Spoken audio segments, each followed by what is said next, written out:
ദൈവനാമത്തിന് മഹത്വം ഉണ്ടാകട്ടെ. റോമാലേഖനത്തിലൂടെയുള്ള നമ്മുടെ തുടർമാനമായുള്ള പഠനത്തിന്റെ 8-ാം ഭാഗത്തിൽ നമ്മൾ കടന്നു വന്നിരിക്കുകയാണ്. 4-ാം അധ്യായത്തിന്റെ 13 മുതൽ 25 വരെയുള്ള വാക്യങ്ങളാണ് നമ്മൾ ഇന്ന് ധ്യാനിക്കുവാനായിട്ട് പോകുന്നത്. നമുക്ക് ആദ്യം അത് ഒന്ന് വായിക്കാം. ലോക അവകാശിയാകുമെന്നുള്ള വാഗ്ദത്തം അബ്രഹാമിനോ അവന്റെ സന്തതിക്കോ ന്യായപ്രമാണത്താലല്ല, വിശ്വാസത്തിന്റെ നീതിയാലല്ലോ ലഭിച്ചത്. എന്നാൽ ന്യായപ്രമാണമുള്ളവർ അവകാശികളെങ്കിൽ വിശ്വാസം വ്യർത്ഥവും വാഗ്ദത്തം ദുർബലവും എന്ന് വരും. ന്യായപ്രമാണമോ കോപത്തിന് ഹേതുവാകുന്നു. ന്യായപ്രമാണം ഇല്ലാത്തിടത്ത് ലംഘനവും ഇല്ല. അതുകൊണ്ട് കൃപാദാനം എന്ന് വരേണ്ടതിന് വിശ്വാസത്താൽ എത്രയേ അവകാശികളാകുന്നത്. വാഗ്ദത്തം സകല സന്തതിക്കും ന്യായപ്രമാണമുള്ളവർക്ക് മാത്രമല്ല, അബ്രഹാമിന്റെ വിശ്വാസമുള്ളവർക്കും കൂടെ ഉറപ്പാക്കേണ്ടതിനു തന്നെ മരിച്ചവരെ ജീവിപ്പിക്കുകയും ഇല്ലാത്തതിനെ ഉള്ളതിനെ പോലെ വിളിക്കുകയും ചെയ്യുന്നവനായി താൻ വിശ്വസിച്ച ദൈവത്തിന്റെ ദൃഷ്ടിയിൽ അവൻ നമുക്കെല്ലാവർക്കും പിതാവാകേണ്ടതിനു തന്നെ ഞാൻ നിന്നെ ബഹുജാതികൾക്ക് പിതാവാക്കി വെച്ചു എന്ന് എഴുതിയിരിക്കുന്നുവല്ലോ. നിന്റെ സന്തതി ഇവണ്ണമാകുമെന്ന് അരുളി ചെയ്തിരിക്കുന്നത് പോലെ താൻ ബഹുജാതികൾക്ക് പിതാവാകും എന്ന് അവൻ ആശയ്ക്ക് വിരോധമായി ആശയോടെ വിശ്വസിച്ചു. അവൻ ഏകദേശം 100 വയസ്സുള്ളവനാകയാൽ തന്റെ ശരീരം നിർജീവമായി പോയതും സാറായുടെ ഗർഭപാത്രത്തിന്റെ നിർജീവത്വവും ഗ്രഹിച്ചിട്ടും വിശ്വാസത്തിൽ ക്ഷീണിച്ചില്ല. ദൈവത്തിന്റെ വാഗ്ദത്തിങ്കൽ അവിശ്വാസത്താൽ സംശയിക്കാതെ വിശ്വാസത്തിൽ ശക്തിപ്പെട്ട് ദൈവത്തിന് മഹത്വം കൊടുത്തു. അവൻ വാഗ്ദത്തം ചെയ്തത് പ്രവർത്തിപ്പാനും ശക്തനെന്ന് പൂർണ്ണമായി ഉറച്ചു. അതുകൊണ്ട് അതവന് നീതിയായി കണക്കിട്ടു. അവന് കണക്കിട്ടു എന്ന് എഴുതിയിരിക്കുന്നത് അവനെ വിചാരിച്ചു മാത്രമല്ല, നമ്മെ വിചാരിച്ചും കൂടെ ആകുന്നു. നമ്മുടെ അതിക്രമങ്ങൾ നിമിത്തം മരണത്തിന് ഏൽപ്പിച്ചും നമ്മുടെ നീതീകരണത്തിനായി ഉയർപ്പിച്ചും ഇരിക്കുന്ന നമ്മുടെ കർത്താവായ യേശുവിനെ മരിച്ചവരിൽ നിന്ന് ഉയർപ്പിച്ചവനിൽ വിശ്വസിക്കുന്ന നമുക്കും കണക്കിടുവാനുള്ളതാകയാൽ തന്നെ. ആമേൻ. അതാണ് നമ്മുടെ ഇന്നത്തെ വേദഭാഗം. നമ്മൾ റോമാലേഖനത്തിൽ 3-ാം അധ്യായം മുതൽ നീതീകരണം എന്ന് പറയുന്ന സുവിശേഷത്തിന്റെ അന്തസത്ത അല്ലെങ്കിൽ ഹൃദയഭാഗമായ വിഷയം പഠിച്ചുകൊണ്ടിരിക്കുകയാണ്. കഴിഞ്ഞ ആഴ്ച നമ്മൾ അതിന്റെ 4-ാം അധ്യായത്തിലേക്ക് കടന്നു. 4-ാം അധ്യായത്തിൽ കഴിഞ്ഞ ആഴ്ച നമ്മൾ പറഞ്ഞതുപോലെ പഴയ നിയമവും ഇതേ സുവാർത്ത നീതീകരണം വിശ്വാസത്താലാണെന്നുള്ള സത്യം പഠിപ്പിക്കുന്നുണ്ട്. അതുകൊണ്ട് തന്നെ ഇതൊരു പുതിയ സത്യമല്ല എന്നുള്ള രീതിയിൽ പൗലോസ് വാദിക്കുന്നത് നമ്മൾ കണ്ടു കഴിഞ്ഞു. മാത്രവുമല്ല, അബ്രഹാമിന് പോലും വിശ്വാസത്താലാണ് നീതീകരണം ലഭിച്ചിരിക്കുന്നതെങ്കിൽ, പഴയതിലും പുതിയതിലും നീതീകരണം വിശ്വാസത്താലാണെങ്കിൽ, മൊത്തം തിരുവെഴുത്തുകളിൽ, മൊത്തം ബൈബിളിൽ രക്ഷിക്കപ്പെടുവാൻ ഒരു മാർഗം മാത്രമേ പഠിപ്പിച്ചിട്ടുള്ളൂ എന്നും കൂടെ നമുക്ക് ഇതിൽ നിന്ന് അനുമാനിക്കാം എന്നാണ് നമ്മൾ കഴിഞ്ഞ ആഴ്ച കണ്ടത്. ആ അപ്പോസ്തലന്റെ വാദം പൂർണ്ണമായിട്ടും നമ്മൾ കഴിഞ്ഞ ആഴ്ച കണ്ടില്ല. അത് ഈ അധ്യായം മുഴുവനുണ്ട്. ഈ അബ്രഹാമിന്റെ ജീവിതവുമായി ബന്ധപ്പെടുത്തി, അബ്രഹാമിന്റെ നീതീകരണവുമായി ബന്ധപ്പെടുത്തി അപ്പോസ്തലൻ തെളിയിക്കുന്ന വാദത്തിന്റെ പകുതി മാത്രമേ നമ്മൾ കഴിഞ്ഞ ആഴ്ച കണ്ടുള്ളൂ. ഇനി അതിന്റെ ബാക്കി ഭാഗമാണ് ഇന്ന് നമ്മൾ കാണുവാനായിട്ട് പോകുന്നത്. വിശേഷാൽ അബ്രഹാമിന്റെ വിശ്വാസത്തെക്കുറിച്ചാണ് നമ്മൾ ഇന്ന് പഠിക്കാനായിട്ട് പോകുന്നത്. ഇന്ന് അധ്യായത്തിന്റെ ബാക്കി വാക്യങ്ങളിൽ നമ്മൾ കാണുവാനായിട്ട് പോകുന്നത് അബ്രഹാമിക ഉടമ്പടിയിലെ എല്ലാ വാഗ്ദത്തങ്ങളും, നീതീകരണം എന്ന് പറയുന്ന അനുഗ്രഹം മാത്രമല്ല, എല്ലാ വാഗ്ദത്തങ്ങളും നിവർത്തിക്കുന്നത് വിശ്വാസത്താലാണ്, പ്രവൃത്തിയാലല്ല എന്നും കൂടെ പൗലോസ് ഉപദേശിക്കുന്നതാണ് ഇന്നത്തെ വേദഭാഗത്തിൽ നമ്മൾ കാണുന്നത്. മറ്റ് മുമ്പത്തെ ആഴ്ചകളിലെയൊക്കെ പോലെ ആമുഖ ചിന്തകളിൽ പെട്ടെന്ന് നമുക്ക് പറഞ്ഞ് ഇന്നത്തെ വേദഭാഗത്തിൽ കടക്കുവാൻ കഴിയുകയില്ല. പഴയ നിയമത്തിന്റെ ഒരു പശ്ചാത്തലം, പ്രത്യേകിച്ച് അബ്രഹാമിക ഉടമ്പടിയുടെ ഒരു പശ്ചാത്തലം നിങ്ങൾക്ക് ഒന്ന് ബോധ്യപ്പെടുത്തിയെങ്കിലേ ഇന്നത്തെ വേദഭാഗം എന്തുകൊണ്ടാണ് ഇങ്ങനെയൊക്കെ പറഞ്ഞു പോകുന്നത്, ഈ വിഷയവും കഴിഞ്ഞ ആഴ്ച പറഞ്ഞത് തമ്മിലുള്ള ബന്ധം എന്താണെന്നൊക്കെ നിങ്ങൾക്ക് മൊത്തചിത്രം ഒന്ന് വ്യക്തമാക്കി കിട്ടണമെങ്കിൽ പഴയ നിയമത്തിന്റെ ഒരു ചരിത്രം, ഒരു പശ്ചാത്തലം നിങ്ങൾ മനസ്സിലാക്കിയിരിക്കണം. വളരെ ഹ്രസ്വമായിട്ട് ചുരുക്കം വാക്കുകൾ ഞാനത് പറയാൻ ആഗ്രഹിക്കുന്നു. ഈ അധ്യായം മനസ്സിലാക്കണമെങ്കിൽ ആവശ്യമായിട്ടുള്ളത് പറയാൻ ആഗ്രഹിക്കുന്നു. നമുക്കറിയാം, പഴയ നിയമത്തിൽ നിരവധി ഉടമ്പടികൾ നമ്മൾ വായിക്കാറുണ്ട്. നോഹൈക ഉടമ്പടി, അബ്രഹാമിക ഉടമ്പടി, മോശൈക ഉടമ്പടി, ദാവീദിക ഉടമ്പടി, പിന്നെ പുതിയ ഉടമ്പടി. നമ്മൾ ഇതിനു മുമ്പുള്ള ഒരു പഠന പരമ്പരയിൽ അതിനെക്കുറിച്ച് പഠിച്ചിട്ടുമുള്ളതാണ്. എങ്കിലും അബ്രഹാമിക ഉടമ്പടി വളരെ കാതലായ ഒരു ഉടമ്പടിയാണ്. ഈ അബ്രഹാമ ഉടമ്പടിയിലേക്ക് നമ്മൾ കടന്നു വരുമ്പോൾ, ഉദാഹരണത്തിന് ഉൽപ്പത്തി 12-ന്റെ ആദ്യത്തെ 3 വാക്യങ്ങൾ മാത്രം ചിന്തിച്ചാൽ തന്നെ ഇത് കാണുവാൻ കഴിയും. അബ്രഹാമിക ഉടമ്പടിയിൽ 3 വാഗ്ദത്ത വിഷയങ്ങളുണ്ട്. അബ്രഹാമിനോട് ആദ്യം കർത്താവ് അവന്റെ ദേശത്തുനിന്ന് വേറൊരു, ഞാൻ കാണിച്ചു തരുന്ന ദേശത്തിലേക്ക് പോകണം, അവിടെ നീ പാർക്കണം, അല്ലെ, നിനക്ക് ഞാൻ ആ ദേശം നൽകും, നിനക്ക് ഒരു സന്തതിയെ ഞാൻ നൽകും, നിനക്ക് ഞാനൊരു അനുഗ്രഹം നൽകി, നീ ഒരു അനുഗ്രഹമായി തീരുമെന്ന് മാത്രമല്ല, നിന്നിൽ സകല ജാതികളും അനുഗ്രഹിക്കപ്പെടും. അതാണ് ഉൽപ്പത്തി 12, 1, 2, 3. അത് മാത്രമല്ല 15ഉം 17ഉം എല്ലാം നമ്മൾ ചേർത്ത് വായിക്കുമ്പോൾ അവിടെ അബ്രഹാമിക ഉടമ്പടിയിൽ 3 വാഗ്ദത്ത വിഷയങ്ങളുണ്ട്. ഒന്ന്, വാഗ്ദത്ത അനുഗ്രഹം, നിന്നെ ഞാനൊരു അനുഗ്രഹമാക്കും, നിന്നിൽ സകല ജാതികളും അനുഗ്രഹിക്കപ്പെടും. അത് കഴിഞ്ഞ് വാഗ്ദത്ത സന്തതി, നിന്റെ ഒരു സന്തതിയിൽ ഈ അനുഗ്രഹം സകലർക്കും സകല ജാതികൾക്കും കടന്നു വരുമെന്ന് നമ്മൾ വായിക്കുന്നു. പിന്നെ ഒരു ദേശം വാഗ്ദത്തം കൊടുക്കുന്നുണ്ട്, ഇത് ഞാൻ നിനക്കും നിന്റെ സന്തതിക്കും തരും, അല്ലെ? അപ്പൊ വാഗ്ദത്ത അനുഗ്രഹം ഉൽപ്പത്തി 12, 2, 3, വാഗ്ദത്ത സന്തതി ഉൽപ്പത്തി 15, 4, 5, അല്ലെ? കടൽക്കരയിലെ മണൽ പോലെയും ആകാശത്ത് കാണുന്ന നക്ഷത്രങ്ങൾ പോലെയും നിന്റെ സന്തതികൾ വർദ്ധിച്ചു വരുമെന്ന് അവിടെ പറയുന്നു. പിന്നെ അവസാനം ഉൽപ്പത്തി 17, 8 വാഗ്ദത്ത ദേശം കൊടുക്കുന്നത്. പക്ഷെ എല്ലാം 12 തന്നെ നമുക്ക് കാണാം. പക്ഷേ ഇതിനെ വിപുലീകരിച്ച് 3 അധ്യായങ്ങളിൽ നമുക്ക് കാണാവുന്ന ഒരു കാര്യമാണ്.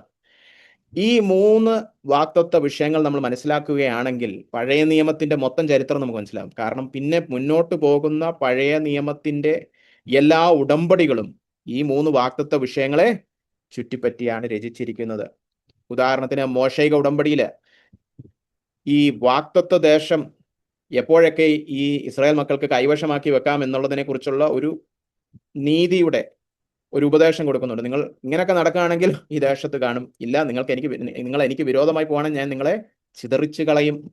അങ്ങനെ ഒരു ഉപദേശം മോശയ്ക്ക് ഉടമ്പടി കൊടുക്കുന്നു. എന്ന് മാത്രമല്ല, ആത്യന്തികമായിട്ടും നിത്യമായിട്ടും ഈ ദേശം നിങ്ങളുടെ കയ്യിൽ എപ്പോൾ വരുമെന്ന് അറിയാവോ? നിങ്ങൾ അനുതപിച്ച് നിങ്ങളുടെ ഹൃദയങ്ങൾ പരിച്ഛേദനയേറ്റ് നിങ്ങൾ എന്നിലേക്ക് മടങ്ങി വരുമ്പോൾ, ആവർത്തനം 30 നമ്മൾ കാണുന്നതാണ്. അപ്പോൾ ഈ ദേശം നിങ്ങളുടേതായിട്ട് മാറും, ശാശ്വതമായിട്ട് നിങ്ങളുടേതായിട്ട് മാറും. പിന്നീടുള്ള വേദഭാഗങ്ങൾ നമുക്ക് വായിക്കുമ്പോൾ അറിയാം, പ്രത്യേകിച്ച് കർത്താവിന്റെ 2ാം വരവുമായിട്ട് ചുറ്റിപ്പറ്റിയുള്ള വാക്യങ്ങൾ സക്കറിയ 12, 13, 14 എടുത്ത് വായിക്കുമ്പോൾ നമുക്കറിയാം, ഇസ്രായേൽ മക്കൾ പൂർണ്ണമായിട്ടും യേശുക്രിസ്തു എന്ന് പറയുന്ന അവരുടെ വാഗ്ദത്ത പുരുഷനായ മശിഹയിലേക്ക് മടങ്ങി വരുമ്പോൾ മാത്രമേ അവർക്ക് ഈ ദേശം പൂർണ്ണമായിട്ടും അവരുടേതാകത്തുള്ളൂ.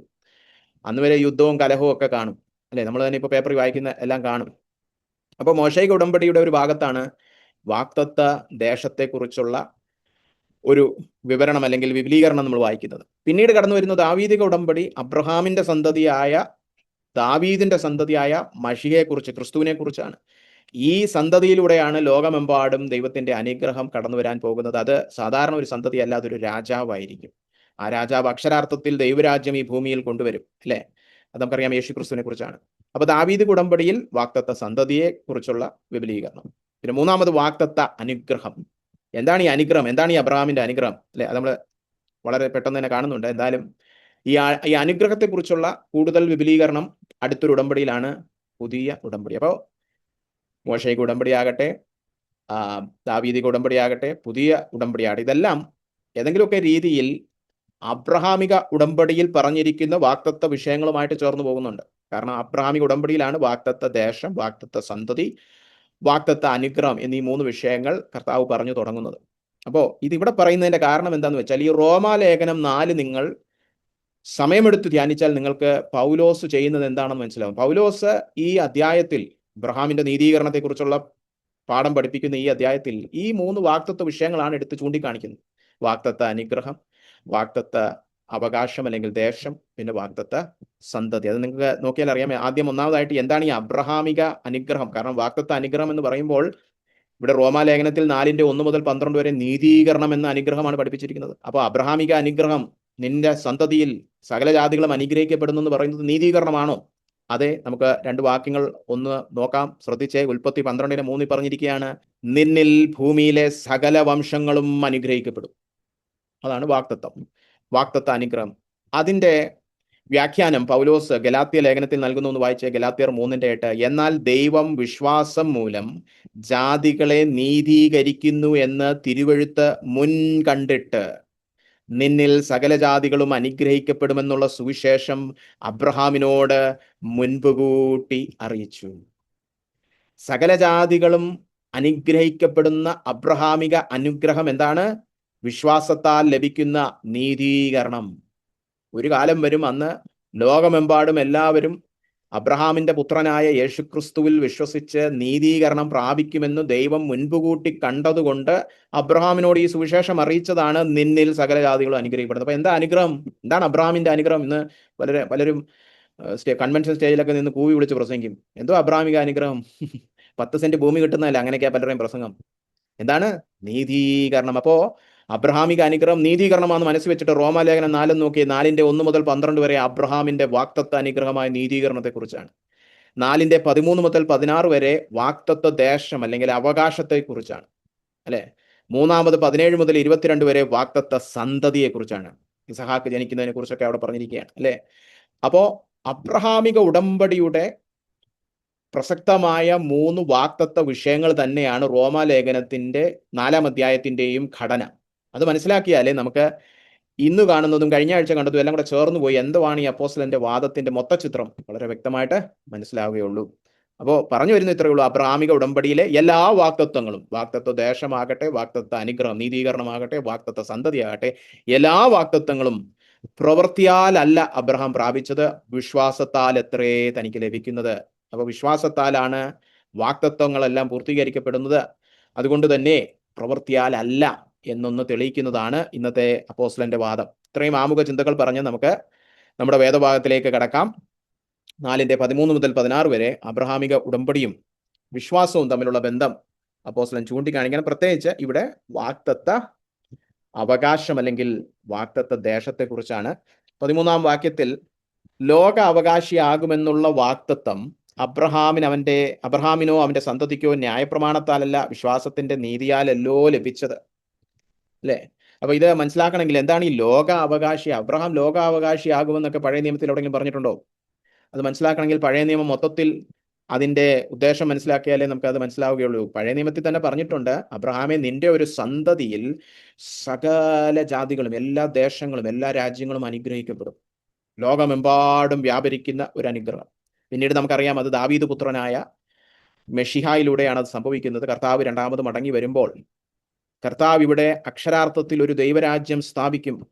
അന്ന് ഈ സകല ഭൂമിയും തന്റെ വിശുദ്ധന്മാർക്ക് നൽകുക മാത്രമല്ല, സകല രാജ്യങ്ങളും ദൈവത്തിന്റെ രാജ്യമായി മാറും. അത് ദാനിയേൽ 7 വെളിപ്പാട് 11 ഒക്കെ ചേർത്ത് വായിക്കണം, സക്കറിയ 14 വായിക്കണം. അക്ഷരാർത്ഥത്തിലുള്ള ദൈവരാജ്യം ഇവിടെ കടന്നു വരുമ്പോൾ അന്ന് ഏകനാണ് ഭരിക്കുന്നത്, ഒരേ ഒരു രാജാവേ ഉള്ളൂ. സക്കറിയ 14 പറയുന്ന പോലെ ദൈവം യഹോവ അന്ന് ഏക രാജാവായിരിക്കും. യേശുക്രിസ്തു ആയിരിക്കും അന്ന് സകല ഭൂലോകവും വാഴുന്നവൻ. അങ്ങനെയാണ് അബ്രഹാമിന് നൽകിയ വാക്തത്വ ദേശത്തിന്റെ വിഷയം അക്ഷരാർത്ഥത്തിൽ പൂർത്തീകരിക്കപ്പെടുന്നത്. ഇസ്രായേൽ മക്കൾക്ക് അവർക്ക് വാക്തത്വം കൊടുത്ത കാനാൻ ദേശമൊക്കെ കിട്ടും. എന്നാൽ അതുകൊണ്ട് തീരുന്നതല്ല അബ്രഹാമിന് കൊടുത്ത വാക്തത്വ ദേശത്തിന്റെ പൂർത്തീകരണം. മുഴു ലോകവും തന്റെ സന്തതിയായ യേശുക്രിസ്തുവിനും കൊടുക്കുന്ന ഒരു ദിവസം വരും. അങ്ങയുടെ ദൈവരാജ്യം വരണമെന്ന് നമ്മൾ പ്രാർത്ഥിക്കാറുണ്ടല്ലോ. ആ പ്രാർത്ഥനയുടെ അക്ഷരാർത്ഥത്തിലുള്ള ഒരു പൂർത്തീകരണം കടന്നു വരുമ്പോൾ അബ്രഹാം ലോക അവകാശിയാകും, തന്റെ സന്തതിയിലൂടെ ലോക അവകാശിയാകും. എല്ലാ ദേശവും വിട്ട് കൂടാരങ്ങളിൽ പാർത്തിരുന്ന അബ്രഹാം ഒരു നാൾ എന്താകും? സകല ഭൂമിയുടെയും അവകാശിയാകും. എങ്ങനെ? യേശുക്രിസ്തു, അവന്റെ പുത്രനായ യേശുക്രിസ്തു, അവന്റെ സന്തതിയായ യേശുക്രിസ്തു സകല ലോകത്തിന്റെയും രാജാവ്. അപ്പോൾ അബ്രഹാമിന് വാക്തത്വ ദേശം കൊടുത്തെന്നുള്ളത് പഴയതും പുതിയതുമായ ഉടമ്പടികളിലെ എല്ലാ സത്യങ്ങളും ചേർത്ത് നമ്മൾ വ്യാഖ്യാനിക്കുമ്പോൾ വാക്തത്വ ദേശം കൊടുക്കുമെന്ന് പറഞ്ഞാൽ ഒരു ചെറിയൊരു സ്ഥലം അവിടെ മിഡിൽ ഈസ്റ്റ് കൊടുക്കുമെന്ന് മാത്രമല്ല, അത് യഹൂദന്മാർക്ക് കൊടുക്കുക തന്നെ ചെയ്യും ദൈവം. അക്ഷരാർത്ഥത്തിൽ അതും പൂർത്തീകരിക്കപ്പെടും. പക്ഷേ മുഴു ലോകവും യേശുക്രിസ്തുവിന് കൊടുക്കപ്പെടും. അങ്ങനെ ഒരു ലോകാവകാശിയാകുമെന്നുള്ള വാക്തത്വം അബ്രഹാമിന് ദൈവം കൊടുത്തു. യഹൂദ എഴുത്തുകാരും അങ്ങനെ തന്നെയാണ് വ്യാഖ്യാനിക്കുന്നത്. അബ്രഹാമാണ് ലോകത്തിന്റെ അവകാശി എന്ന് യഹൂദന്മാരും പറയും. അവർക്ക് മനസ്സിലായി മശീഹയിലൂടെ അത് സംഭവിക്കുന്നുള്ളത്. അപ്പൊ അത് അന്നത്തെ കാലത്തെ യഹൂദന്മാർക്കും എല്ലാം അറിയാവുന്നതുകൊണ്ടാണ് അത് വിവരിക്കാതെ അപ്പോസ്തലൻ അങ്ങ് പറഞ്ഞു പോകുന്നു, ലോകാവകാശിയാകുമെന്നുള്ള വാക്തത്വം. അപ്പോൾ ഇത്രയും നേരം ഞാൻ പറഞ്ഞുകൊണ്ടിരുന്നത് 12-ാം വാക്യം വരെ പറഞ്ഞുകൊണ്ടിരുന്നത് നീതീകരണം അബ്രഹാമിന് ജഡപ്രകാരം പ്രവൃത്തികളാൽ ലഭിച്ചോ? ഇല്ല. ഇനി നമുക്ക് വാക്തത്വ അനുഗ്രഹം വിടാം, വാക്തത്വ അവകാശം എടുക്കാം. അതും പ്രവൃത്തിയാലാണോ തനിക്ക് ലഭിച്ചത്? അതോ ന്യായപ്രമാണത്തിന്റെ പ്രവൃത്തിയാലാണോ? അതോ വിശ്വാസത്തിന്റെ നീതിയാലാണോ? അപ്പോസ്തലൻ തന്നെ തർപ്പിച്ചു പറയാണ്, വിശ്വാസത്തിന്റെ നീതിയാൽ തന്നെ. കാരണം എന്താണ്? ഈ വാക്തത്വം എല്ലാം ലഭിച്ചപ്പോൾ അബ്രഹാം പരിച്ഛേദന ഏറ്റിട്ട് പോലുമില്ല. 12:3 നിന്നിൽ സകല ജാതികളും അനുഗ്രഹിക്കപ്പെടുമെന്ന് പറയുമ്പോൾ പരിച്ഛേദന ഏറ്റിട്ടില്ല, അല്ലേ? അപ്പൊ അതിനെല്ലാം മുൻപ് തന്നെ വിശ്വാസത്താലാണ് അബ്രഹാമിന് ഈ വാക്തത്വം ദൈവം നൽകിയത്. 14-ാം വാക്യം, എന്നാൽ ന്യായപ്രമാണമുള്ളവർ അവകാശികളെങ്കിൽ പ്രവൃത്തികളാലാണ് ഈ വാക്തത്വങ്ങളൊക്കെ അബ്രഹാമിനോ തന്റെ സന്തതിക്കോ ലഭിക്കുന്നതെങ്കിൽ വിശ്വാസം വ്യർത്ഥവും വാക്തത്വം ദുർബലം എന്ന് വരും. പിന്നെ വിശ്വാസത്തിനും വാക്തത്വത്തിനും ഒന്നും പ്രസക്തിയില്ല. പ്രവൃത്തിയാലാണെങ്കിൽ അത് വിശ്വാസത്താലല്ല. കഴിഞ്ഞ പ്രാവശ്യം നമ്മൾ കണ്ടതാണെന്നല്ലോ, പൊരുത്തപ്പെട്ടു പോകാത്ത വ്യവസ്ഥകളാണ് കൂലി കൊടുക്കുന്നതും ദാനം കൊടുക്കുന്നതും. കൂലി കൊടുക്കുന്ന ഒരു വ്യവസ്ഥയാണ് പിന്നെ അവിടെ ദാനമില്ല, ദാനം കൊടുക്കുന്ന വ്യവസ്ഥയാണ് പിന്നെ അവിടെ കൂലിയില്ല. അതുകൊണ്ട് തന്നെ നമ്മൾ കഴിഞ്ഞ പ്രാവശ്യം പറഞ്ഞു, പ്രവൃത്തികളും വിശ്വാസവും ചേർന്ന് പോകുന്നതല്ല. അത് തന്നെ വീണ്ടും അപ്പോസ്തലൻ പറഞ്ഞിരിക്കുകയാണ്, ദൈവം അബ്രഹാമിന് വാഗ്ദത്തം ചെയ്തതാണെങ്കിൽ പിന്നെ അത് പ്രവൃത്തിയാൽ അല്ല, അല്ലേ? അപ്പൊ അങ്ങനെ നമ്മൾ ചിന്തിക്കുകയാണെങ്കിൽ പ്രവൃത്തിയാലാണ് ഈ വാഗ്ദത്ത ദേശത്തിന്റെ അവകാശികളെ തീരുമാനിക്കുന്നതെന്ന് നമ്മൾ ചിന്തിച്ചാൽ ഇവിടെ 2 അനന്തരഫലങ്ങൾ പറഞ്ഞിട്ടുണ്ട്. വിശ്വാസം വ്യർത്ഥമാകും, അതായത് വിശ്വാസം അപ്രസക്തമാകും, ശൂന്യമാകും എന്നാണ് അതിന്റെ അർത്ഥം. രണ്ടാമത്തേത്, വാഗ്ദത്തം ദുർബലമാകും, റദ്ദായി പോകും. വാഗ്ദത്തത്തിന് പിന്നെ പ്രസക്തിയില്ല, അല്ലെ? ഇപ്പൊ ഒരു അപ്പൻ മകനോട് പറയാണ്, നീ പഠിച്ച് 10ാം ക്ലാസ്സിൽ 1ാം റാങ്ക് വാങ്ങിക്കുകയാണെങ്കിൽ ഞാൻ നിനക്കൊരു സൈക്കിൾ തരാം എന്ന് പറയുന്നതും ഞാൻ നിനക്കൊരു സൈക്കിൾ തരാം എന്ന് പറയുന്നതിൽ വ്യത്യാസമുണ്ട്. ഒന്ന് പ്രവൃത്തിയുടെ, നീ 10ാം ക്ലാസ്സിൽ 1ാം റാങ്ക് വാങ്ങിച്ചില്ല, നിനക്ക് സൈക്കിളൊന്നുമില്ല, അല്ലെ? അത് പ്രവൃത്തിക്ക് കൊടുക്കുന്ന കൂലി, പ്രതിഫലമാണ്. മറ്റേത് അപ്പം പറയാണ്, നീ എൻ്റെ മകനായോണ്ട് ഞാൻ നിനക്കൊരു സൈക്കിൾ വാങ്ങിച്ചു തരാം, കണ്ടോ? അപ്പോ 10ാം ക്ലാസ്സിൽ 1ാം റാങ്ക് വാങ്ങിക്കുകയാണെങ്കിൽ ഞാൻ നിനക്ക് സൈക്കിൾ വാങ്ങിച്ചു തരാം എന്ന് പറയുമ്പോൾ പിന്നെ അവിടെ വിശ്വാസമല്ല, അത് പ്രവൃത്തിയാൽ നേടിയെടുക്കേണ്ടതാണ്. അത് വാഗ്ദത്തമല്ല, അത് കൽപ്പനയാണ്, ഒരു ഉപാധിയാണ്, ഒരു കണ്ടീഷനാണ്, അല്ലേ? അപ്പൊ അതുപോലെ നമ്മൾ പ്രവൃത്തികളാലാണ് അബ്രഹാം സന്തതിയും ഈ വാഗ്ദത്ത ദേശം അവകാശമാക്കുന്നതെങ്കിൽ, അല്ലെങ്കിൽ ഏത് അനുഗ്രഹം ആയിക്കൊള്ളട്ടെ അവകാശമാക്കുന്നതെങ്കിൽ, രക്ഷയാണെങ്കിൽ പോലും വിശ്വാസം വ്യർത്ഥവും വാഗ്ദത്തം ദുർബലവുമായി പോകും. അതുകൊണ്ട് തന്നെ അങ്ങനെ അല്ല എന്നാണ് അപ്പോസ്തലൻ അവിടെ പറയുന്നത്. അപ്പൊ പിന്നെ ന്യായപ്രമാണമോ? ന്യായപ്രമാണം 15ാം വാക്യം, കോപത്തിന് ഹേതുവാകുന്നു, ന്യായപ്രമാണം ഇല്ലാത്തടത്തിൽ ലംഘനവുമില്ല, അല്ലെ? ഇപ്പൊ ന്യായപ്രമാണത്തിന്റെ പ്രവൃത്തികളാൽ അനുഗ്രഹം ലഭിക്കുമെന്നും പറഞ്ഞുകൊണ്ടാണ് യഹൂദന്മാർ ഇരിക്കുന്നത്. പക്ഷെ ന്യായപ്രമാണത്താൽ അനുഗ്രഹമല്ല വരുന്നത്, ശിക്ഷാവിധിയാ വരുന്നത്. കാരണം ന്യായപ്രമാണം ഉള്ളപ്പോൾ എന്തുണ്ട്? ലംഘനമുണ്ട്. ലംഘനമില്ല എന്ന് പറഞ്ഞാൽ പാപമില്ലെന്നല്ല അവിടെ പറഞ്ഞിരിക്കുന്നതിന്റെ അർത്ഥം. നമ്മൾ പാപം ചെയ്യുമ്പോൾ അത് കൽപ്പനകളുടെ ലംഘനമാണെന്ന് രേഖപ്പെടുത്തുന്നത് കൊണ്ട് തന്നെ കൽപ്പനകൾ ലംഘിച്ചാൽ ന്യായപ്രമാണത്തിൽ പറഞ്ഞിരിക്കുന്ന ശാപവും ദണ്ഡനവും ഒക്കെ കടന്നു വരും, അല്ലെ? അപ്പോ ഈ ന്യായപ്രമാണത്താൽ അനുഗ്രഹം കിട്ടുമെന്ന് ചിന്തിക്കുന്നത് മൂഢത്തരമാണ്. പ്രവൃത്തികളാൽ അനുഗ്രഹമല്ല, പകരം എന്താ വരുന്നത്? കോപം. ആരുടെ കോപം? ദൈവകോപം, അല്ലെ? അപ്പോ അപ്പോസ്തലൻ പറയുകയാണ്, ആർക്കും ന്യായപ്രമാണം പൂർണ്ണമായി പാലിക്കാൻ കഴിയാത്തത് കൊണ്ട് തന്നെ ന്യായപ്രമാണം പ്രമാണിച്ചൊന്നും അനുഗ്രഹം കൊണ്ടുവരാമെന്ന് ആരും ചിന്തിക്കരുത്. പകരം ന്യായപ്രമാണം കോപത്തിനെ കാരണമാകുന്നുള്ളൂ. ദൈവം വാഗ്ദത്തം ചെയ്ത സകലതും 16ാം വാക്യത്തിൽ പറയുന്നത് പ്രവൃത്തിയുടെ കൂലിയായിട്ടല്ല, കൃപയുടെ ദാനമായിട്ടത്രേ തനിക്ക് ലഭിക്കുന്നു. അതുകൊണ്ടാണ് ഇവിടെ പറഞ്ഞിരിക്കുന്നത് 16ാം വാക്യത്തിൽ സകലതും കൃപാദാനം എന്ന് വരേണ്ടതിന്. ദൈവത്തിന്റെ വ്യവസ്ഥ അങ്ങനെയാണ്, ഞാൻ ചെയ്തതെല്ലാം എൻ്റെ ജനത്തിന് എങ്ങനെ കിട്ടും? കൃപയാൽ ലഭിക്കും, ദാനമായിട്ട് ലഭിക്കും, അല്ലാതെ കൂലിയായിട്ടോ പ്രതിഫലമായിട്ടോ അല്ല. നമ്മൾ ചെയ്ത പ്രവർത്തിക്കുള്ള വേതനമായിട്ടല്ല നമ്മൾ ദൈവത്തിൽ നിന്ന് ഈ അനുഗ്രഹങ്ങളെല്ലാം, രക്ഷ ഉൾപ്പെടെയുള്ള ഈ അനുഗ്രഹങ്ങളൊന്നും പ്രാപിക്കുന്നത്. പിന്നെ എങ്ങനെയാണ്? കൃപാദാനം. അങ്ങനെ വരേണ്ടത് കൊണ്ട് തന്നെ ആ വ്യവസ്ഥയിൽ എന്തുണ്ട്? വിശ്വാസത്താലത്രേ, അല്ലെ? അത് വിശ്വാസത്താലാണ്, അല്ലാതെ പ്രവൃത്തികളാലല്ല. ഓ, അവിടെ തന്റെ ചിന്ത ഒന്ന് ഉപസംഹരിച്ച അപ്പോസ്തലൻ പറയുകയാണ്, ദൈവം വാഗ്ദത്തം ചെയ്ത സകലതും പ്രവൃത്തിയുടെ കൂലിയായിട്ടല്ല, കൃപയുടെ ദാനമായിട്ട് ലഭിക്കുന്നതിന് സകലതും സകലർക്കും വിശ്വാസത്താൽ അത്രേ ലഭിക്കുന്നത്. യഹൂദന്മാരുടെ കാര്യം മാത്രമല്ല, അബ്രഹാമിന്റെ വിശ്വാസമുള്ളവർക്ക് കൂടി എങ്ങനെയാണ്? വിശ്വാസത്താൽ കൃപയുടെ ദാനമായിട്ട് അത്രേ ലഭിക്കുന്നത്. നീതീകരണമാകട്ടെ, വാഗ്ദത്ത ദേശമാകട്ടെ, വാഗ്ദത്ത സന്തതിയുടെ വിഷയമാകട്ടെ, എല്ലാം വാഗ്ദത്തമാണ്, വിശ്വാസത്താൽ ദാനമായിട്ട് കൃപയാൽ ലഭിക്കുന്നത്, അല്ലാതെ പ്രവർത്തികൾക്ക് ഇവിടെ സ്ഥാനമില്ല, അല്ലെ? അപ്പോൾ ഇവിടെ പറഞ്ഞു വരുന്നത് അബ്രഹാമിന്റെ വിശ്വാസമുള്ളവർക്ക് എന്ന് പറയുമ്പോൾ എന്തോ ഈ അബ്രഹാമിന്റെ വിശ്വാസം, അല്ലെ? എല്ലാവർക്കും, അബ്രഹാമിന്റെ വിശ്വാസമുള്ള എല്ലാവർക്കും വാഗ്ദത്തം ഉറപ്പായിരിക്കുന്നു എന്ന 16ന്റെ അവസാനം പറഞ്ഞിരിക്കുന്നു. അതുകൊണ്ടാണ് കർത്താവ് ഈ വ്യവസ്ഥ ഇങ്ങനെ വെച്ചിരിക്കുന്നത്. വിശ്വാസത്താൽ വാഗ്ദത്തം നിവൃത്തി സംഭവിക്കും. രക്ഷ എങ്ങനെയാണ് നിറവേറ്റപ്പെടുന്നത്, അല്ലെ? അപ്പൊ അബ്രഹാമിന്റെ വിശ്വാസമുള്ള എല്ലാവർക്കും വാഗ്ദത്തം ഉറപ്പായിരിക്കുന്നതിനാൽ അബ്രഹാമിന്റെ വിശ്വാസം എങ്ങനെയുള്ള വിശ്വാസമായിരുന്നു എന്ന് നാം അറിയേണ്ടതുണ്ട്. ഇനിയാണ് അബ്രഹാമിന്റെ വാഗ്ദത്ത സന്തതിയുടെ വിഷയത്തിലേക്ക് കടന്നു വരുന്നത്. പക്ഷേ ഇവിടുത്തെ വിഷയം, ആ ഒരു ഘടന അങ്ങനെ ഉണ്ടെങ്കിലും വിഷയം അബ്രഹാമിന്റെ വിശ്വാസം എങ്ങനെയുള്ള വിശ്വാസമായിരുന്നു. അബ്രഹാം വിശ്വാസത്താൽ നീതീകരണം പ്രാപിച്ചു, തന്റെ ഉടമ്പടിയിലുള്ള എല്ലാ അനുഗ്രഹങ്ങളും വിശ്വാസത്താൽ കടന്നു വരും. അബ്രഹാമിന്റെ വിശ്വാസം എങ്ങനെയുള്ള വിശ്വാസമായിരുന്നു? അതാണ് ഇവിടെ പറഞ്ഞു വരാൻ പോകുന്നത്. 17ാം വാക്യത്തിൽ ദൈവത്തെക്കുറിച്ച് അബ്രഹാം എന്താണ് വിശ്വസിച്ചത് എന്നുള്ളതാണ് അവിടുത്തെ കാതലായ വിഷയം. അത് എഴുതി വെച്ചിരിക്കുന്നതും മലയാളത്തിൽ തർജ്ജിമ ചെയ്തു വെച്ചിരിക്കുന്നതും കുറച്ച് പ്രയാസമുള്ള രീതിയിലാണ്. യവന ഭാഷ മലയാളത്തിലേക്ക് തർജ്ജിമ ചെയ്യുമ്പോൾ വളരെ പ്രയാസമുള്ള ഒരു കാര്യമാണ്. എന്നാലും ഒരുപാട് കാര്യങ്ങൾ അവിടെ പറഞ്ഞിട്ടുണ്ട്. ഞാൻ എല്ലാത്തിലേക്കും നിങ്ങളുടെ ശ്രദ്ധ തെറ്റിക്കുന്നില്ല. വാഗ്ദത്ത സന്തതിയുടെ വിഷയമാണെന്ന് സൂചിപ്പിക്കുവാൻ ഉദ്ധരണികൾ അവിടെ ഒരുപാടുണ്ട്. ഞാൻ നിന്നെ സകല ജാതികൾക്കും പിതാവാക്കി വെക്കും എന്നൊക്കെ ഉള്ളത്, അല്ലെ? ബഹുജാതികൾക്ക് പിതാവാകും എന്നൊക്കെ ഉള്ളത്. അതൊക്കെ നമുക്കൊന്ന് മാറ്റി വെച്ചിട്ട് അബ്രഹാമിന്റെ വിശ്വാസത്തെക്കുറിച്ച് കാതലായി പറഞ്ഞിരിക്കുന്ന കാര്യങ്ങൾ നോക്കാം. 17-ാം വാക്യത്തിൽ എന്താണ് താൻ ദൈവത്തെക്കുറിച്ച് വിശ്വസിച്ചത്? എന്താണ് താൻ ദൈവത്തെക്കുറിച്ച് വിശ്വസിച്ചത്? 17-ന്റെ ആദ്യം, മരിച്ചവരെ ജീവിപ്പിക്കുകയും ഇല്ലാത്തതിനെ ഉള്ളതിനെ പോലെ വിളിക്കുകയും ചെയ്യുന്നവനായി താൻ വിശ്വസിച്ച ദൈവം. അപ്പൊ അബ്രഹാം ദൈവത്തെക്കുറിച്ച് എന്താ വിശ്വസിച്ചത്? മരിച്ചവരെ ജീവിപ്പിക്കുകയും ഇല്ലാത്തതിനെ ഉള്ളതിനെ പോലെ വിളിക്കുകയും ചെയ്യുന്ന ഒരു ദൈവമാണ് എൻ്റെ ഈ ദൈവം എന്ന് പറഞ്ഞാൽ എന്താ അതിന്റെ അർത്ഥം? അസാധ്യതകളെ സാധ്യതകളാക്കുന്ന ദൈവമാണ് എൻ്റെ ദൈവം എന്ന് താൻ വിശ്വസിച്ചു, അല്ലെ? മരിച്ചവരെ ജീവിപ്പിക്കുക അസാധ്യതയല്ലേ? ഇല്ലാത്തൊരു കാര്യത്തെ ഉള്ളതുപോലെ വിളിച്ചു വരുത്തുക, അല്ലെ? കർത്താവ് 1-ാം അധ്യായത്തിൽ ഉൽപ്പത്തി 1-ൽ തന്നെ നമ്മൾ വായിക്കുന്നത്, അല്ലെ? വെളിച്ചം ഉണ്ടാവട്ടെ. വെളിച്ചം ഉണ്ടായിരുന്നു? ഇല്ല. വെളിച്ചം ഉണ്ടായി പറഞ്ഞപ്പം. വെളിച്ചം ഉണ്ടാകട്ടെ എന്ന് പറയുന്നത് വരെ ഒരു വെളിച്ചവും ഇല്ലായിരുന്നു, അല്ലെ? അപ്പൊ അങ്ങനെ ഇല്ലാത്തതിനെ ഉള്ളതിനെ പോലെ വിളിച്ചു വരുത്തുന്ന ഒരു ദൈവമാണ് ദൈവമെന്ന് അബ്രഹാം വിശ്വസിച്ചു. അതിന്റെ അർത്ഥം സാധ്യതകൾ ഒന്നുമില്ലാത്തിടത്തും ദൈവം ഒരു കാര്യം പറഞ്ഞാൽ അത് സാധ്യമായി വരും. ദൈവത്തിന് അസാധ്യതകളൊന്നുമില്ല, അല്ലെ? അതാണ് അബ്രഹാം ദൈവത്തെക്കുറിച്ച് എന്താണ് വിശ്വസിച്ചത്. ഇനി എങ്ങനെയാണ് ദൈവത്തിൽ വിശ്വസിച്ചത്? അത് 18-ാം വാക്യത്തിലുണ്ട്, അല്ലെ? അവൻ ആശയ്ക്ക് വിരോധമായി ആശയോടെ വിശ്വസിച്ചു. എന്താണ് ദൈവത്തെക്കുറിച്ച് വിശ്വസിച്ചത്? ദൈവത്തിനെല്ലാം സാധ്യമാക്കി തരുവാൻ കഴിയും. എങ്ങനെയാണ് താൻ വിശ്വസിച്ചത്? ആശയ്ക്ക് വിരോധമായി താൻ ആശയോടെ വിശ്വസിച്ചു. എന്താ അതിന്റെ അർത്ഥം? ആശയ്ക്ക് വിരോധമായി ആശയോടെ വിശ്വസിച്ചു എന്ന് പറഞ്ഞാൽ ആശയൊന്നും ഇല്ലാത്തടത്ത് നല്ല ആശയോടെ വിശ്വസിച്ചു എന്നാണ് അതിന്റെ എന്താ പറയുക ലളിതമായ അർത്ഥം. അതായത് മാനുഷിക പ്രതീക്ഷയ്ക്ക് ഒരു വകയും ഇല്ലായിരുന്നിട്ടും ദൈവത്തിന്റെ വചനം നിമിത്തം, വാക്തത്വം നിമിത്തം താൻ ദൈവത്തിൽ ആശ വെച്ചു.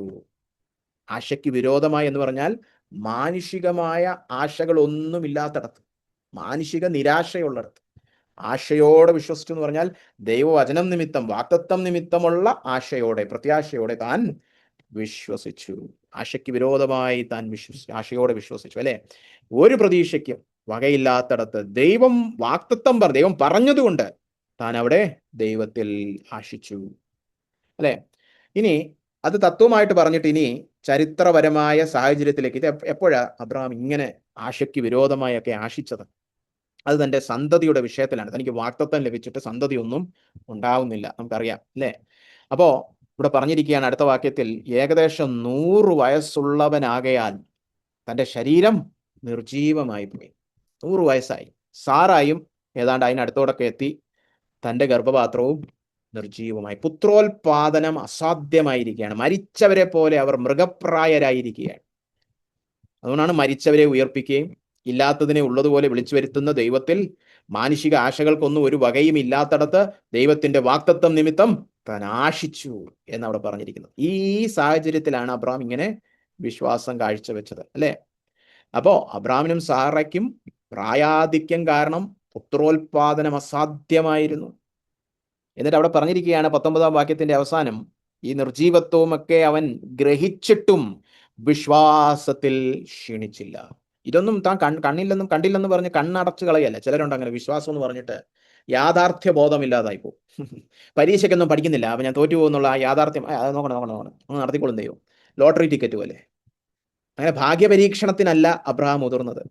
എല്ലാ വസ്തുതകളും യാഥാർത്ഥ്യങ്ങളും താൻ ഗ്രഹിച്ചു. അല്ലാതെ താൻ ദിവാസ്വപ്നം കണ്ടെന്നല്ല അവിടെ പറഞ്ഞു. താൻ ഗ്രഹിച്ചിട്ടും ദൈവം നൽകിയ വാക്തത്വം നിമിത്തം, അവന്റെ വചനം നിമിത്തം വിശ്വാസത്തിൽ ക്ഷീണിച്ചില്ല, അല്ലെ? എന്താ അതിന് കാരണം? 20-ാം വാക്യം, ദൈവത്തിന്റെ വാക്തത്തിങ്കൽ അവിശ്വാസത്താൽ സംശയിക്കാതെ വിശ്വാസത്തിൽ ശക്തിപ്പെട്ട് ദൈവത്തിന് മഹത്വം കൊടുത്തു. കാരണം എന്താണ്? ദൈവത്തിന്റെ വാക്തത്വത്തിൽ താൻ സംശയിക്കാതെ വിശ്വസിച്ചു. അപ്പോൾ താൻ ചുറ്റും നോക്കുമ്പോൾ സാഹചര്യങ്ങളൊക്കെ തെളിയിക്കുന്നത് ഇത് നടക്കാനൊന്നും പോകുന്നില്ല. 100 വയസ്സായി, സാറയുടെ ഗർഭപാത്രം നിർജീവമായി.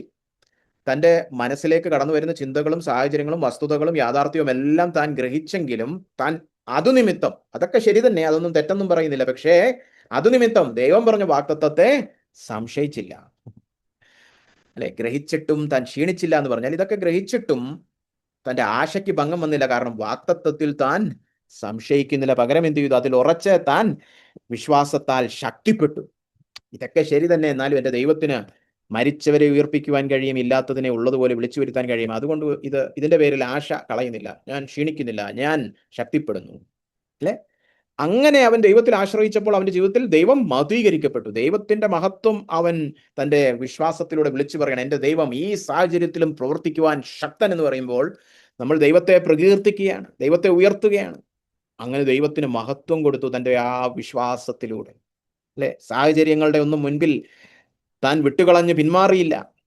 എൻ്റെ ദൈവത്തിന് ഈ സാഹചര്യങ്ങളൊന്നും ഒരു തടസ്സമല്ല, ഇവിടെയും ദൈവത്തിന് പ്രവർത്തിക്കാൻ കഴിയും. കാരണം ദൈവം എനിക്ക് വാഗ്ദത്തം നൽകിയിരിക്കുകയാണ്, വചനം നൽകിയിരിക്കുകയാണ്, വചനം അവൻ നിവർത്തിക്കുക തന്നെ ചെയ്യും. അതാണ് അടുത്ത വാക്യം, അല്ലെ?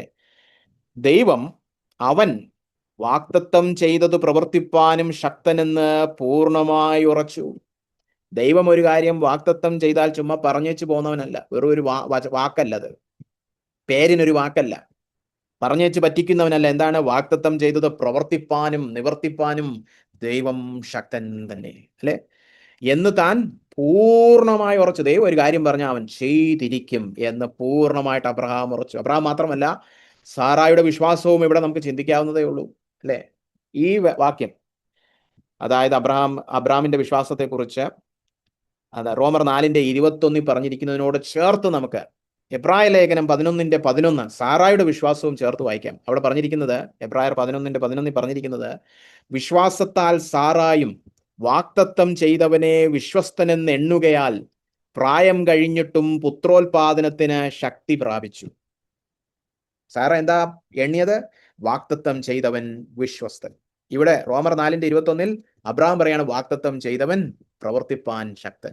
ഭാര്യയും ഭർത്താവ് ഇതാ പറഞ്ഞിരുന്നത്, വാഗ്ദത്തം ചെയ്തവൻ പ്രവർത്തിപ്പാൻ ശക്തൻ. അപ്പൊ ഭാര്യ പറയും, വാഗ്ദത്തം ചെയ്തവൻ വിശ്വസ്തൻ, അല്ലെ? അങ്ങനെ അവർ വിശ്വാസത്തിൽ ഉറച്ചു നിന്നു. അല്ലാതെ സാഹചര്യങ്ങളോ പ്രായാധിക്യമോ ഒന്നും നോക്കി തളർന്നു പോയില്ല, അല്ലെ?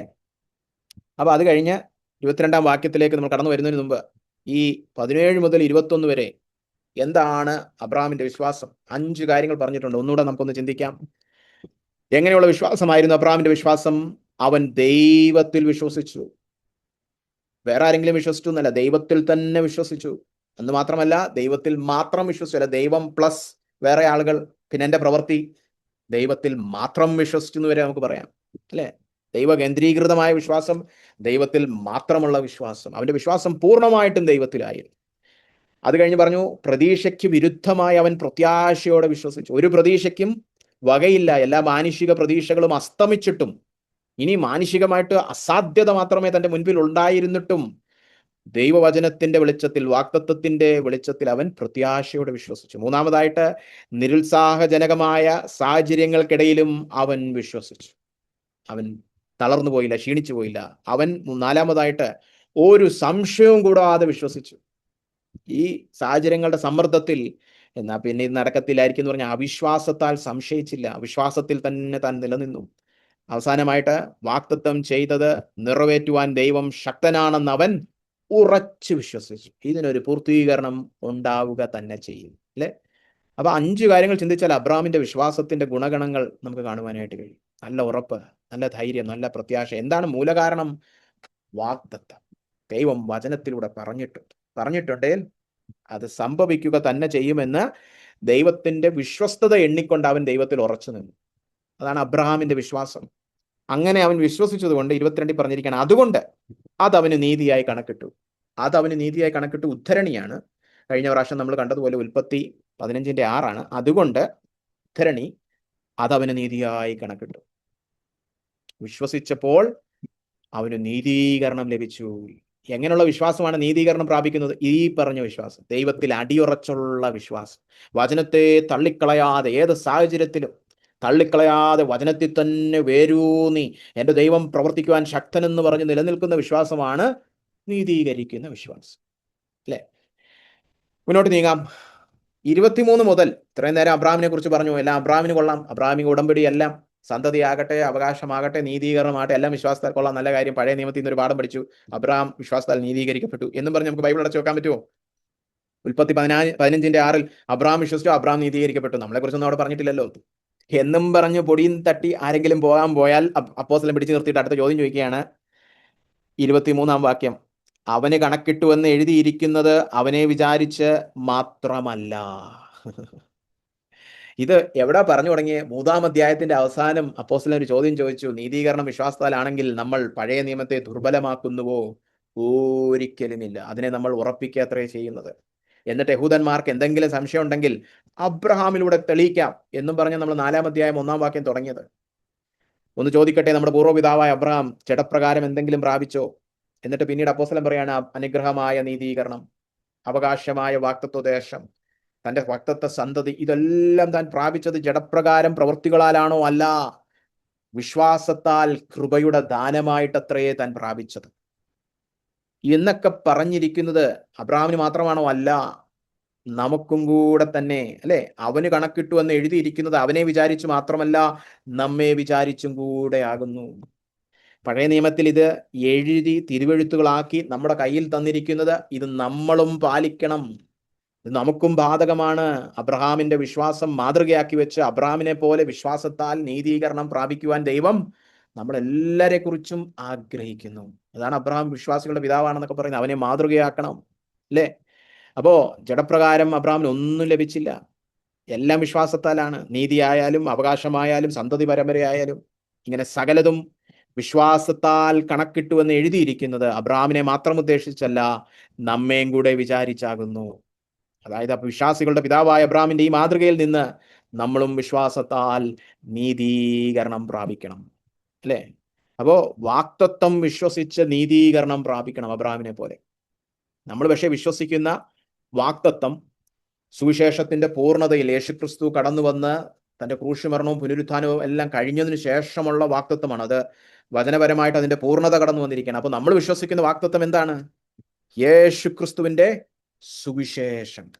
അത് നമ്മൾ വിശ്വസിക്കുമ്പോൾ നമുക്കും അബ്രഹാമിന് കണക്കിട്ടതുപോലെ നീതി കണക്കിടും, അല്ലെ? അതിനു വേണ്ടിയിട്ടാണ് ഉൽപ്പത്തി 15:6 എഴുതിയിരിക്കുന്നതെന്നാണ് അപ്പോസ്തലൻ 23-ഉം 24-ഉം കൂടെ ചേർത്ത് പറഞ്ഞിരിക്കുന്നത്. ഈ മലയാളം ബൈബിളിൽ പലപ്പോഴും കണക്കിടുവാൻ തന്നെ എന്നൊക്കെ പറഞ്ഞ് 25 അവസാനം ഈ തന്നെ എന്തിനായി പറഞ്ഞിരിക്കുന്നത് പലപ്പോഴും മനസ്സിലാകത്തില്ല.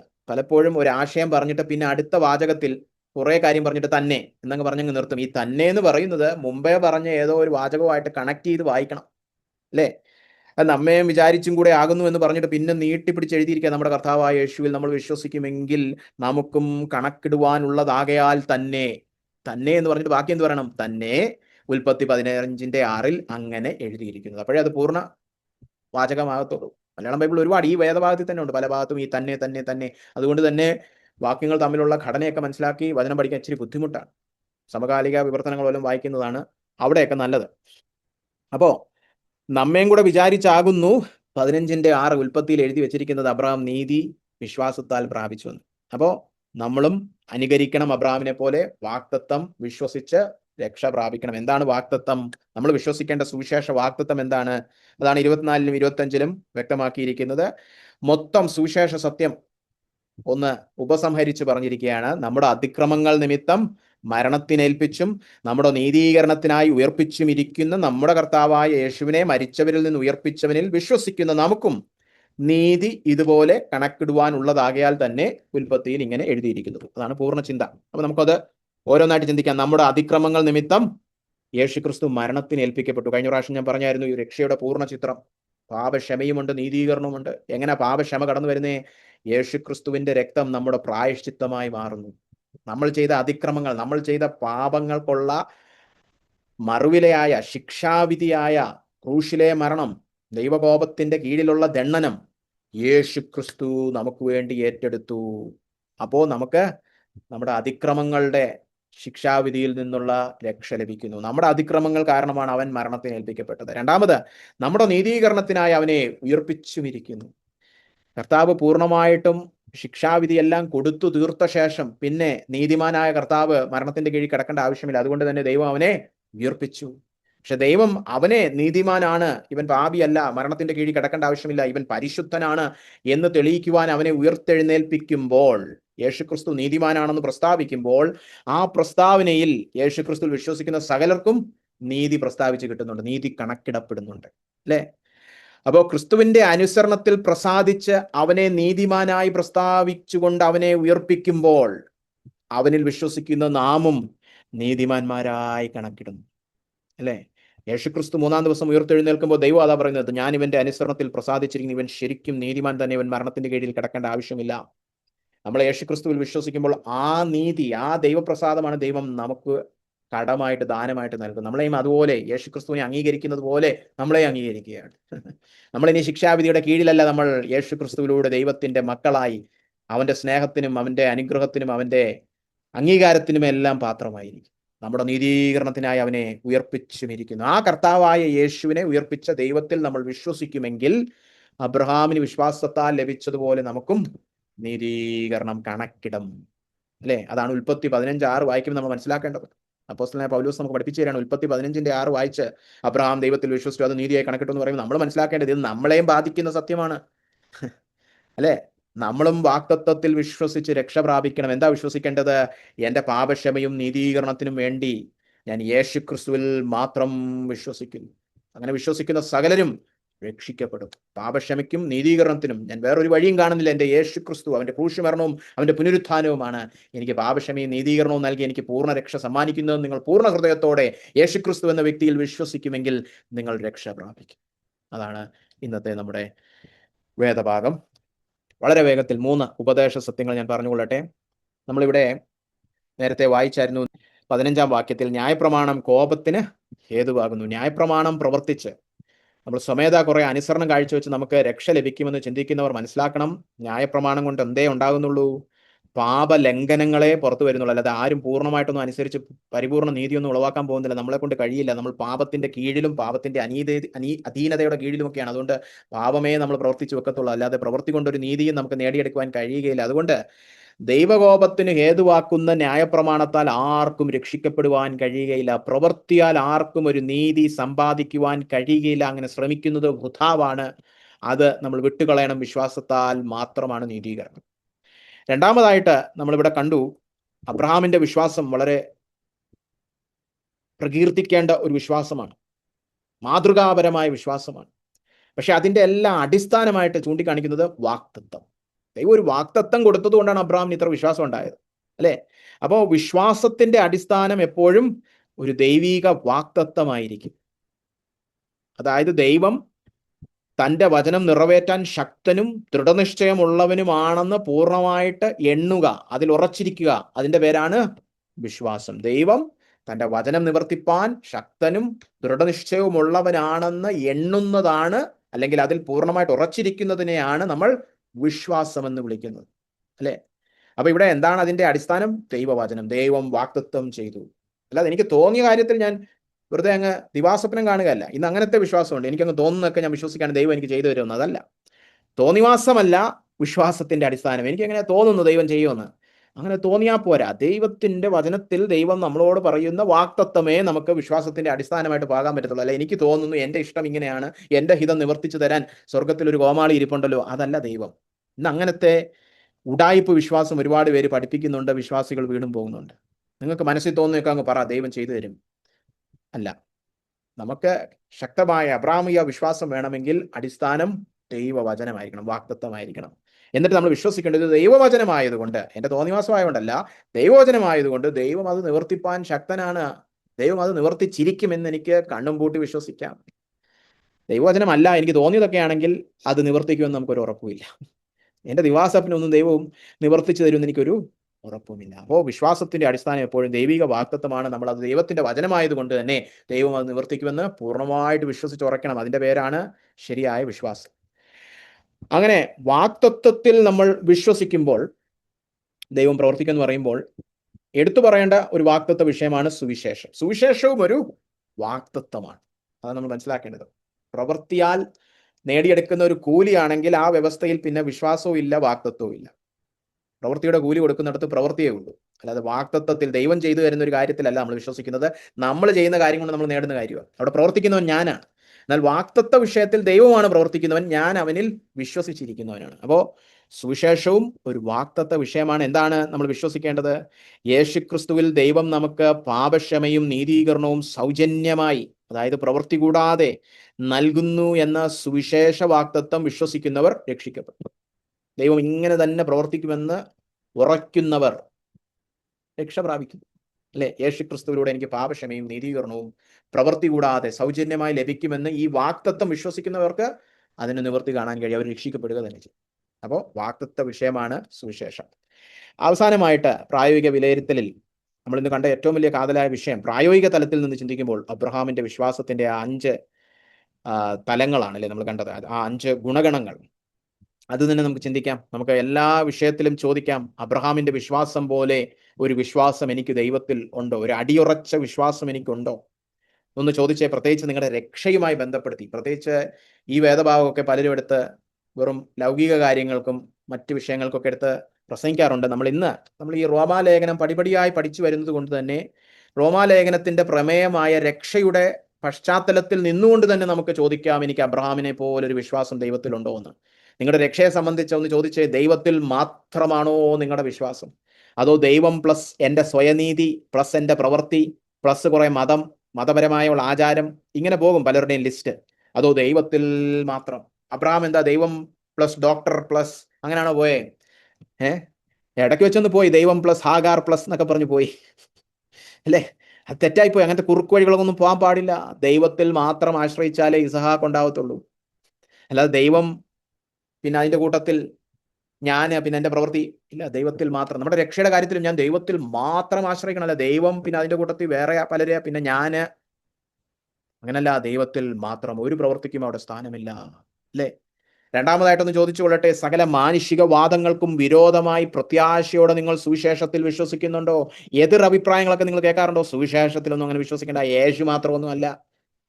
യേശുവിൽ വിശ്വസിച്ചില്ലെങ്കിലും രക്ഷിക്കപ്പെടും. അങ്ങനെ എന്തോ ഒരാൾ മാത്രം എന്നൊക്കെ ഇങ്ങനെ നിരവധി അഭിപ്രായങ്ങൾ ലോകമെമ്പാടുമുണ്ട്. മറ്റു മതസ്ഥർ പലതും വിശ്വസിക്കാറുണ്ട്. അവര് സുവിശേഷത്തിന് വിരോധമായി പറയുന്ന ചില കൂട്ടുകാരും ഉണ്ട്. അതൊക്കെ നിങ്ങൾ കേൾക്കുമ്പം നിങ്ങൾ കുലുങ്ങിപ്പോകുമോ? അതോ അബ്രഹാമിനെ പോലെ ആശയ്ക്ക് വിരോധമായി മാനുഷികമായ ഈ പറച്ചിലുകൾക്കൊക്കെ എതിരെ ഞാൻ ദൈവത്തിൽ പ്രത്യാശ വെക്കുന്നു എന്ന് നിങ്ങൾക്ക് പറയാൻ പറ്റുന്നുണ്ടോ? അങ്ങനൊരു വിശ്വാസം നിങ്ങൾക്ക് വചനത്തിലുണ്ടോ? സുവിശേഷത്തിലുണ്ടോ? അല്ലേ? മൂന്നാമതായിട്ട്, അസാധ്യതകളുടെ നടുവിലും അബ്രഹാം തളർന്നു പോയില്ല, ക്ഷീണിച്ചു പോയില്ല, അല്ലേ? താൻ അവിശ്വസിച്ച് സംശയിച്ചില്ല. ഒന്ന് ചോദിച്ചോട്ടെ, പലപ്പോഴും നമ്മൾ ഈ രക്ഷയുടെ വിഷയത്തിൽ തളർന്നു പോകുന്നത് നമ്മുടെ ഉള്ളിലോട്ട് നോക്കുമ്പോൾ എന്നെ പോലത്തെ പാപിയൊക്കെ ആര് രക്ഷിക്കാൻ? ഇത്രയൊക്കെ പാപം ചെയ്യുന്നു. ഇന്ന് രാവിലെ നമ്മുടെ സഭ വരുന്നതിന് മുമ്പേ പാപം ചെയ്തിട്ട് കയറി വന്നത്, എന്നെയൊക്കെ ആര് രക്ഷിക്കാൻ? ഇങ്ങനെ നമ്മൾ കുറ്റപ്പെടുത്തും. അതായത് യേശുക്രിസ്തുവിന് കുറച്ച് മര്യാദ പാവികളെ മാത്രമേ രക്ഷിക്കപ്പെടുത്താൻ പറ്റത്തുള്ളൂ, അല്ലാതെ മറ്റേ കൂടിയ പാപിയൊന്നും യേശുവിന് പറ്റത്തില്ല. അപ്പോൾ യേശുവിനെ പുച്ഛിക്കുക അങ്ങനെ പറയുമ്പോൾ. കൂടിയ പാപികളൊക്കെ ഉണ്ടല്ലോ, വലിയ പാപത്തിലൊക്കെ കിടക്കുന്ന, വലിയ മറ്റേ ആസക്തിയിൽ ആരെയൊന്നും പറ്റത്തൊന്നുമില്ല. ഈ മറ്റേ പലപ്പോഴൊക്കെ ബൈബിളും വായിച്ച് പള്ളിയിലൊക്കെ പോകുന്ന ആരെയൊക്കെ രക്ഷിക്കാം? പക്ഷേ അത് നമ്മൾ പലപ്പോഴും ഇതൊക്കെ തന്നെ പറഞ്ഞിട്ട് എന്നെയൊന്നും രക്ഷിക്കാൻ പറ്റത്തില്ലെന്ന് ആര് പറഞ്ഞു? അവിടെ നമുക്ക് അബ്രഹാമിന്റെ പോലെ ഒരു വിശ്വാസം വേണം. എന്നെ പോലെ ഒരു പാപിയെ രക്ഷിക്കപ്പെടുത്തുന്നത് അസാധ്യമാണെങ്കിലും, മാനുഷികമായിട്ട് അസാധ്യമാണെങ്കിലും ദൈവത്തിന് സകലവും സാധ്യമാകയാൽ എന്നെയും കർത്താവിനെ രക്ഷിക്കുവാൻ കഴിയുമെന്ന് സംശയം കൂടാതെ ദൈവത്തിൽ വിശ്വസിക്കണം. പ്രവൃത്തിയാലല്ല. ഈ യേശുക്രിസ്തുവിൽ വിശ്വസിച്ച ഈ ഞാൻ പോലും രക്ഷിക്കപ്പെടും, എൻ്റെ എല്ലാ പാപങ്ങളും നീങ്ങും എന്നൊരു വിശ്വാസം ഉണ്ടെങ്കിലേ അബ്രാഹ്മിക വിശ്വാസമാകും. സാധ്യതകൾ ഉള്ളപ്പോൾ വിശ്വസിക്കുന്നതല്ല അബ്രാഹ്മി, അസാധ്യതകളുടെ നടുവിലാണ് വിശ്വാസം. അതാണ് അബ്രഹാമിന്റെ വിശ്വാസത്തിന്റെ പ്രത്യേകത, അല്ലേ? അവസാനമായിട്ട്, ഈ യേശുക്രിസ്തുവിൽ സുനിശ്ചിത രക്ഷ വാഗ്ദത്തം ചെയ്ത കർത്താവ് അത് നിറവേറ്റുവാനും ശക്തനാണെന്ന് നിങ്ങൾക്ക് അവനിൽ ഉറപ്പുണ്ടോ? ചിലരൊക്കെ ആദ്യം ഒന്ന് പരീക്ഷിച്ച് നോക്കും, പിന്നെ കുറച്ച് നാൾ കഴിയുമ്പോൾ വേണ്ട, ഇതൊന്നും വേണ്ട, ഈ വഴി വേണ്ട, നമുക്ക് വേറെ മാർഗത്തിൽ പോവാം എന്ന് പറഞ്ഞു പോകുന്നവരുണ്ട്. അല്ല, ഈ കർത്താവ് ആദ്യം മുതൽ അന്ത്യം വരെ വിശ്വസ്തനാണ്. അവൻ വാഗ്ദത്തം ചെയ്തെങ്കിൽ അവനത് നിവർത്തിക്കും. നമ്മളെന്താ വിശ്വസിച്ച് വെച്ചിരിക്കുന്നേ?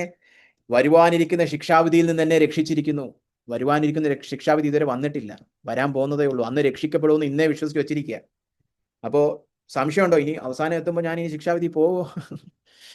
അവസാനം എത്തുമ്പോൾ ഈ യേശു കൈമലർത്തി നമ്മളെ കൊണ്ട് ഇടുവോ? അങ്ങനൊന്നും വിശ്വസിക്കരുത്. അത് അബ്രഹാമിന്റെ വിശ്വാസമല്ല. എനിക്ക് ദൈവം രക്ഷിക്കപ്പെടുന്ന 1-ാം ദിവസം നീതീകരണത്തിലൂടെ വാഗ്ദത്തം ചെയ്യാണ്, നിന്റെ മേൽ ഇനി ഒരു ശിക്ഷാവിധിയുമില്ല. റോമർ 8:1. ഇനി നമുക്കൊരു ശിക്ഷാവിധിയുമില്ല. നമുക്ക് ന്യായവിധിയുണ്ട്, പക്ഷെ ശിക്ഷാവിധി ഇല്ല. ഇനി ഈ രക്ഷ സുനിശ്ചിതമാണ്.